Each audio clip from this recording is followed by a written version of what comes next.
Today's reading is 1 Samuel chapter 20. Chapter 20. Jonathan warns David. Then David fled from Naioth in Ramah, and came and said before Jonathan, "What have I done? What is my guilt? And what is my sin before your father, that he seeks my life?" And he said to him, "Far from it, you shall not die. Behold, my father does nothing either great or small, without disclosing it to me. And why should my father hide this from me? It is not so." But David vowed again, saying, "Your father knows well that I have found favor in your eyes." And he thinks, "Do not let Jonathan know this, lest he be grieved. But truly, as the Lord lives, and as your soul lives, there is but a step between me and death." So Jonathan said to David, "Whatever you say, I will do for you." David said to Jonathan, "Behold, tomorrow is the new moon, and I should not fail to sit at table with the king. But let me go, that I may hide myself in the field till the third day at evening. If your father misses me at all, then say." David earnestly asked leave of me to run to Bethlehem, his city, for there is a yearly sacrifice there for all the clan.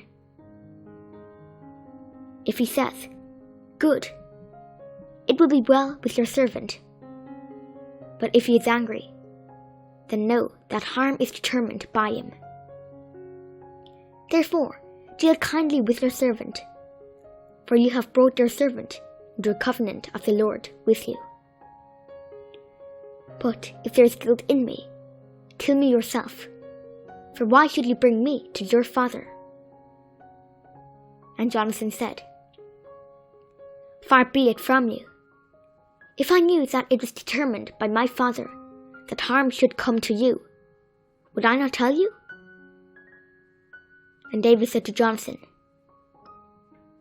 "Who will tell me if your father answers you roughly?" And Jonathan said to David, "Come, let us go out into the field." So they both went out into the field. And Jonathan said to David, "The Lord, the God of Israel, be witness. When I have sounded out my father about this time tomorrow, or the third day, behold, if he is well disposed toward David, shall I not then send and disclose it to you? But should it please my father to do you harm, the Lord do so to Jonathan, and more also, if I do not disclose it to you and send you away, that you may go in safety. May the Lord be with you, as he has been with my father.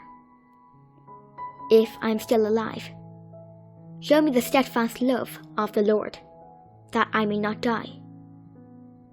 And do not cut off your steadfast love from my house forever.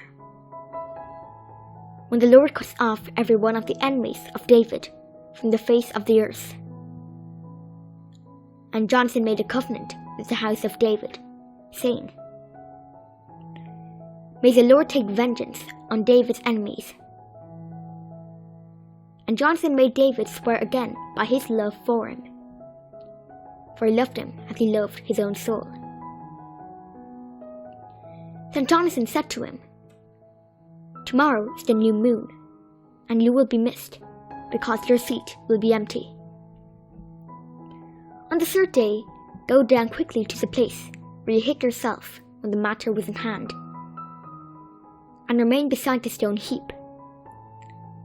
And I will shoot 3 arrows to the side of it, as though I shot at a mark. And behold, I will send the boy, saying, 'Go find the arrows.' If I say to the boy, 'Look, the arrows are on this side of you,' take them, then you are to come. For as the Lord lives, it is safe for you, and there is no danger. But if I say to the youth, look, the arrows are beyond you, then go, for the Lord has sent you away. And as for the matter of which you and I have spoken, behold, the Lord is between you and me forever. So David hid himself in the field, and when the new moon came, the king sat down to eat food. The king sat on a seat, and at other times, on the seat by the wall. Jonathan sat opposite, and Abner sat by Saul's side. But David's place was empty. Yet Saul did not say anything that day, for he thought, something has happened to him. He is not clean. Surely he is not clean. But on the second day, the day after the new moon, David's place was empty. And Saul said to Jonathan, his son, why has not the son of Jesse come to the meal, either yesterday or today? Jonathan answered Saul, David earnestly asked leave of me to go to Bethlehem. He said, let me go, for our clan holds a sacrifice in the city, and my brother has commanded me to be there. So now, if I have found favor in your eyes, let me get away and see my brothers. For this reason he has not come to the king's table. Then Saul's anger kindled against Jonathan, and he said to him, you son of a perverse, rebellious woman, do I not know that you have chosen the son of Jesse to your own shame, and to the shame of your mother's nakedness? For as long as the son of Jesse lives on the earth, neither you nor your kingdom shall be established. Therefore, send and bring him to me, for he shall surely die. Then Jonathan answered Saul his father, why should he be put to death? What has he done? But Saul hurled a spear at him to strike him.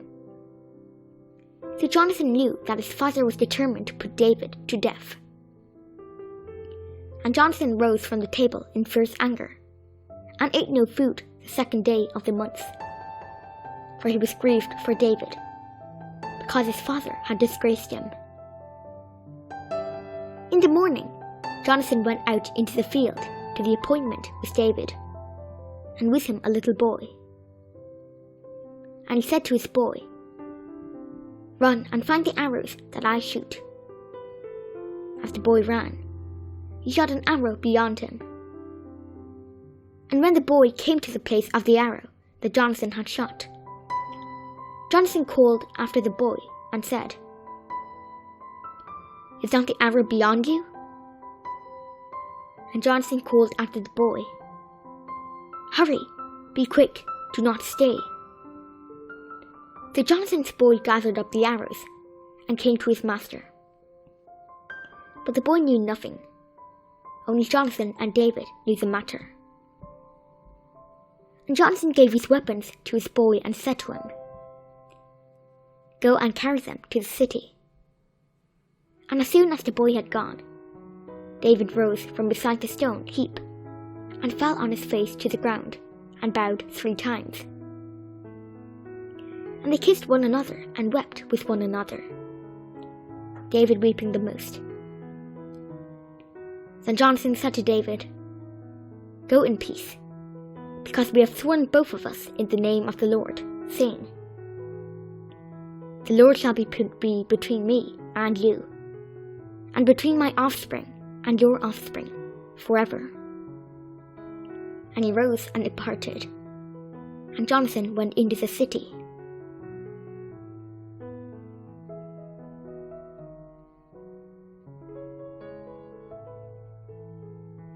This is the word of the Lord. Amen.